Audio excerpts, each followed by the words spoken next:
नमस्कार, आप बवाल देख रहे हैं। मैं हूं बहादुर सिंह राजपुरोहित। जैसलमेर की राजनीति और समाज इन दिनों एक ऐसे मुद्दे के इर्द गिर्द खड़ा दिखाई दे रहा है जिसने नेताओं को भी असहज कर दिया है और जनता को भी सड़कों पर ला दिया है। बात हो रही है ओरण भूमि की, उस जमीन की जिसे रेगिस्तान के गांव केवल जमीन नहीं मानते बल्कि आस्था, परंपरा और प्रकृति की धरोहर मानते हैं। और यही वजह है कि ओरण को बचाने की मांग को लेकर जैसलमेर से जयपुर तक पैदल यात्रा कर रही टीम ओरण अब केवल एक आंदोलन नहीं रही बल्कि वह रेगिस्तान की एक बड़ी जन आवाज बनती जा रही है। इस आंदोलन के बीच दो ऐसे घटनाक्रम सामने आए जिन्होंने साफ कर दिया कि अब लोगों का गुस्सा सीधे सत्ता और जनप्रतिनिधियों की ओर मुड़ चुका है। एक तरफ जैसलमेर के मौजूदा विधायक छोटू सिंह भाटी है और दूसरी तरफ पूर्व विधायक रूपाराम धनदेव, और इन दोनों के सामने खड़ी है ओरण को बचाने की मांग कर रही जनता। होली जैसे बड़े त्योहार से ठीक पहले विधायक छोटू सिंह भाटी आंदोलनकारियों के बीच पहुंचे।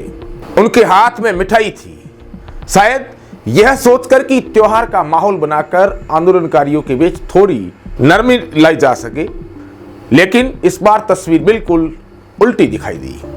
टीम ओरण के सदस्यों ने विधायक की मिठाई लेने से साफ इनकार कर दिया और उसे वापस लौटा दिया। यह दृश्य अपने आप में बहुत कुछ कहने वाला था, क्योंकि यह केवल मिठाई लौटाने की घटना नहीं थी बल्कि वह उस नाराजगी की प्रतीक थी जो लंबे समय से ओरण भूमि के मुद्दे पर लोगों के दिलों में जमा होती जा रही है। टीम ओरण का कहना था कि जब हजारों बीघा ओरण भूमि का सवाल खड़ा है, जब गांव की आस्था से जुड़ी जमीन खतरे में है, तब केवल त्योहार की मिठाई से बात नहीं बनेगी। यहाँ ठोस फैसलों की जरूरत है। लोगों के बीच यह चर्चा भी खुलकर सुनाई देने लगी है कि अगर जनप्रतिनिधि पहले ही इस मुद्दे पर गंभीरता दिखाते तो शायद आज लोगों को जैसलमेर से जयपुर तक पैदल चलकर अपनी आवाज उठाने की जरूरत नहीं पड़ती। यही वजह है कि इस बार टीम ओरण ने साफ संकेत दे दिया है कि अब औपचारिक मुलाकातों और शुभकामनाओं से काम नहीं चलेगा। इधर कुछ दिन पहले जैसलमेर के पूर्व विधायक रूपाराम धनदेव भी टीम ओरण से मिलने पहुंचे थे, लेकिन वहां भी आंदोलनकारियों ने बिना किसी झिझक के अपनी बात उनके सामने रख दी। टीम ओरण के सदस्यों ने उनसे साफ कहा कि आपने अपने समय में विकास के कई काम करवाए होंगे, लेकिन ओरण भूमि को बचाने के लिए उतनी गंभीरता नहीं दिखाई जितनी इस मुद्दे के लिए जरूरी थी। हालांकि यह भी सच्चाई है कि रूपाराम धनदेव के कार्यकाल में करीब 30,000 बीघा जमीन को ओरण के रूप में राजस्व रिकॉर्ड में दर्ज करवाने का काम हुआ था। वहीं मौजूदा विधायक छोटू सिंह भाटी ने भी अपने तीसरे कार्यकाल के दौरान करीब 17,000 बीघा जमीन को ओरण के रूप में राजस्व रिकॉर्ड में दर्ज करवाया है। लेकिन टीम ओरण का कहना है कि यह आंकड़े चाहे जितने भी बताए जाए, हकीकत यह है कि आज भी बड़ी मात्रा में ओरण भूमि ऐसी है जो राजस्व रिकॉर्ड में दर्ज नहीं हो पाई है और इसी वजह से वह धीरे धीरे खत्म होती जा रही है। धीरे धीरे कंपनियां उस पर अतिक्रमण करती जा रही है, कंपनियों को आवंटित हो रही है। रेगिस्तान के गांवों में ओरण केवल जमीन नहीं होती, यह वह जगह होती है जहां पशुधन के लिए चारा होता है, जहां गांव की आस्था जुड़ी होती है, जहां पीढ़ियों से लोग प्रकृति को बचाने की परंपरा निभाते आई है। इसलिए जब लोगों को लगता है कि यह जमीन खतरे में है तो वे चुप बैठने के बजाय सड़कों पर उतरने का फैसला करते हैं। इस पूरे आंदोलन के बीच एक और तस्वीर भी सामने आई है जिसने लोगों का ध्यान खींचा है। पूर्व विधायक रूपाराम धनदेव के पुत्र और युवा नेता हरीश धनदेव खुद इस पैदल यात्रा में शामिल होकर टीम ओरण के साथ कदम से कदम मिलाकर चल रहे हैं, लेकिन इस दौरान उन्होंने साफ शब्दों में यह भी कहा है कि उनका इस आंदोलन के साथ खड़ा होना किसी भी प्रकार की राजनीतिक का हिस्सा नहीं है।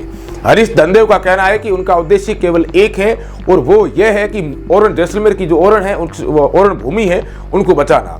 उन्होंने साफ कहा कि यह टीम ओरण के साथ मिलकर किसी तरह की राजनीतिक जमीन तैयार करने नहीं आए, बल्कि वह इस मुद्दे को सामाजिक और पर्यावरणीय जिम्मेदारी के रूप में देखते हैं। उनका कहना है कि अगर जैसलमेर की ओरण भूमि बचती है तो यह पूरे इलाके के लिए अच्छा होगा और अगर यह जमीन खत्म होती है तो उसका नुकसान भी पूरे इलाके को उठाना पड़ेगा।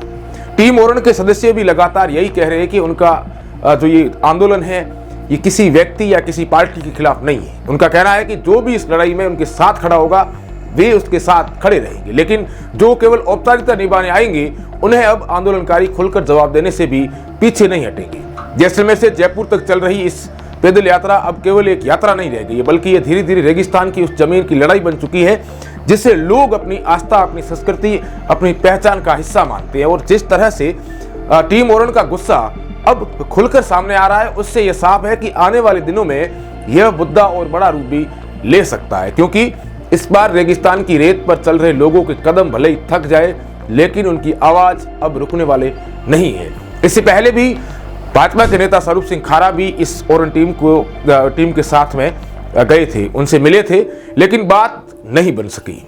ऐसी खबरों को देखने के लिए बवाल से हमेशा जुड़े रहें।